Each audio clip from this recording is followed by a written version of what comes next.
मैंने आज साड़ी क्यों पहनी है? सोच रहे हैं ना क्यों पहनी है? क्योंकि मैम आपको एक फेस्टिवल सेलिब्रेट करने का बहुत सारा आपको कुछ बताने वाली है। ठीक है, तो आप मैम के साथ कौन से फेस्टिवल के बारे में जानेंगे जो अभी आने वाला है। ठीक है, जो अभी आने वाला है, ये देखो क्या आने वाला है, दशहरा। ठीक है, दशहरा आने वाला है ना, तो हम इसके बारे में थोड़ा सा कुछ जानेंगे। ओके, इसलिए मैम ने नए कपड़े पहने हैं, आप भी तो नए कपड़े पहनेंगे ना दशहरे में, और मेला देखने जाएंगे। बट बेटा प्लीज अभी थोड़ा सा इस चीज को ध्यान रखेंगे, आप ज्यादा घूमेंगे फिरेंगे नहीं। विदाउट मास्क तो फिर भी आप बाहर नहीं जाएंगे। ओके, ठीक है, चलिए मैं आपको बताती हूँ। देखो मैंने आपके लिए छोटा सा एक बोर्ड बनाया है। जब हम स्कूल में होते हैं तो हम बहुत बड़ा बोर्ड बनाते हैं। ठीक है, और थोड़ा सा कुछ फंक्शन भी करते हैं। ठीक है, थोड़ी सी रामलीला भी करते हैं। लेकिन इस बार हम स्कूल में नहीं है, हम घर बैठे हैं, तो और घर पर बैठकर पढ़ाई कर रहे हैं ऑनलाइन। इसलिए मैम ने आपको फिर भी छोटा सा एक बोर्ड बनाकर आपको बताने की कोशिश की है। आई होप आप अच्छे से समझेंगे और सुनेंगे। ठीक है, चलिए मैम आपको बताती हूँ। मैम ने आज बोर्ड पे देखो क्या किया है, ये देखो श्री राम है, ये रावण। ठीक है, रावण आग में जल रहा है।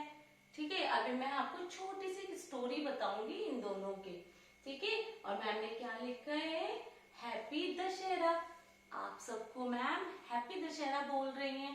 ठीक है, ओके, चलिए और मैं बताती हूँ आपको मैंने क्या लिखा है। इसमें मैंने लिखा है, इस दशहरा बुराई को आग लगाओ, अच्छाई को अपनाओ।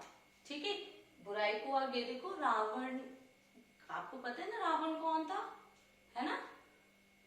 वैसे तो वो बहुत महापंडित था, बट उसने थोड़े से कुछ गलत काम किए जिसकी वजह से उसको श्री राम ने श्री राम को मारना पड़ा और उस पर विजय हासिल की। क्योंकि हमारा जो रावण है उसको हम बुराई का प्रतीक मानते हैं और राम जी को अच्छाई का प्रतीक मानते हैं। ठीक है, ओके, तो मैं अभी इसके बारे में भी थोड़ा सा डिस्क्राइब करूंगी उससे पहले, लेकिन मैं आपको थोड़ा सा एक स्टोरी बता देती हूँ।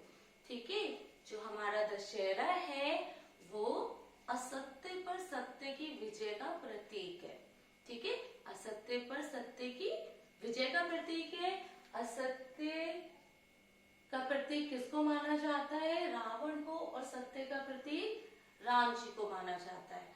ठीक है, इस दिन ये जो दशहरा है इसको हम विजयदशमी भी बोलते हैं, क्योंकि राम जी ने रावण पर विजय हासिल की थी। ठीक है, छोटी सी स्टोरी मैं आपको बता देती हूँ।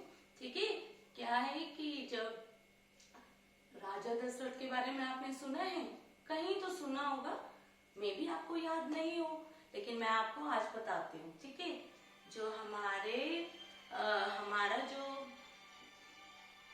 रावण और राम जी का युद्ध हुआ था, ये भी आपको पता है ना बेटा। तो मैं आपको बताती हूँ, जो हमारे श्री राम हैं, ये 4 भाई थे। ठीक है, राम जी, लक्ष्मण जी, भरत जी और शत्रुघ्न जी। ठीक है, तो जब ये इनका जन्म हुआ तो कहाँ पर हुआ, राजा दशरथ के घर पर हुआ। ठीक है, तो जब इनका जन्म हुआ तो ये उसके बाद आगे पढ़ने, जैसे जैसे ये थोड़ा बड़े होने के बाद ये अपनी शिक्षा ग्रहण करने के लिए आश्रम में ही रहे।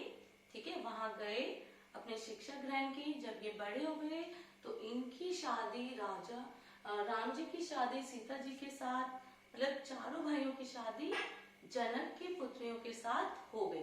ठीक है, जब चारों की शादी हो गई तो ये अपने घर गए हैं। तो घर जाने के बाद इनको कुछ दिनों बाद 14 वर्ष का वनवास हो गया।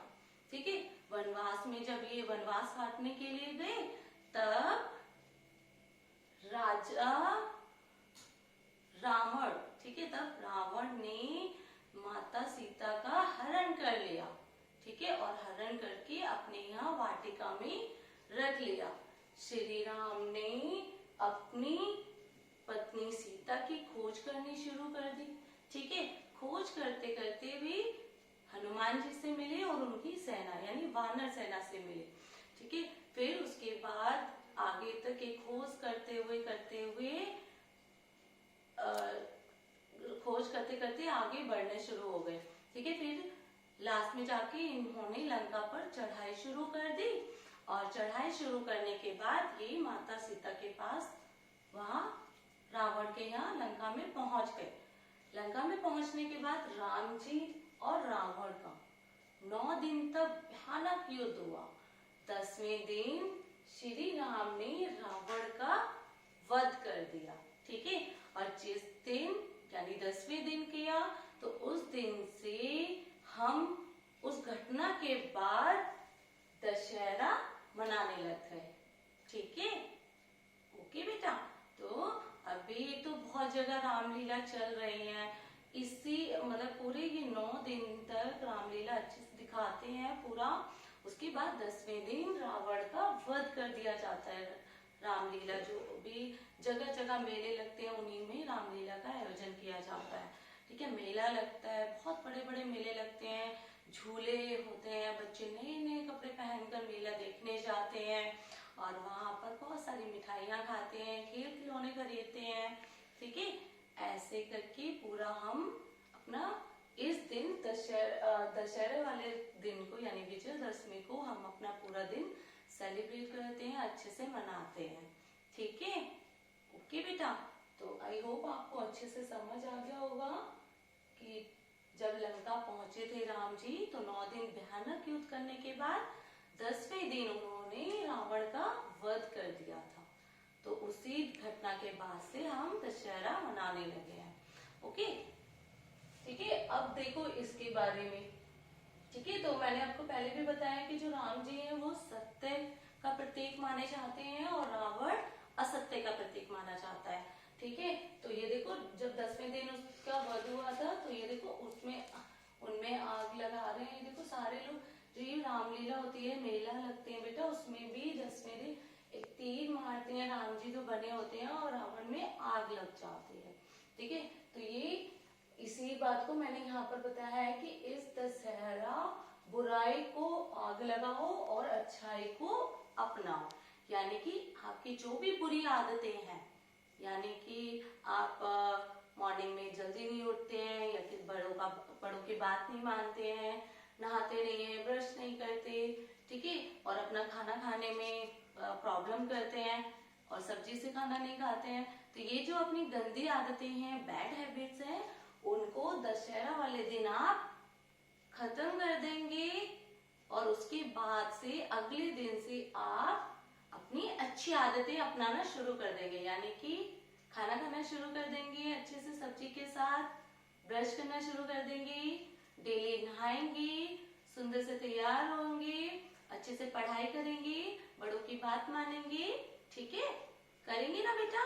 वेरी गुड, सब मैम की बात अच्छे से सुनते हैं और अच्छे से मानते हैं, इसीलिए मैम ने ये मैसेज आपके लिए इस फेस्टिवल में डाला, क्योंकि ये भी इसी चीज का प्रतीक है, ठीक है।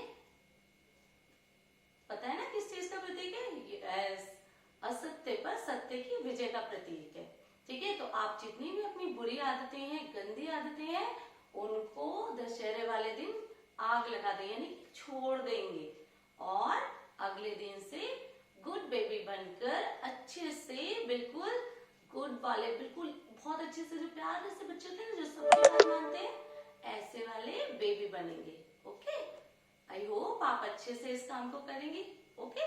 Bye bye, have a nice day, ठीक है। हम अगली अपनी वीडियो में फिर मिलते रहेंगे, okay. Bye bye my sweet babies.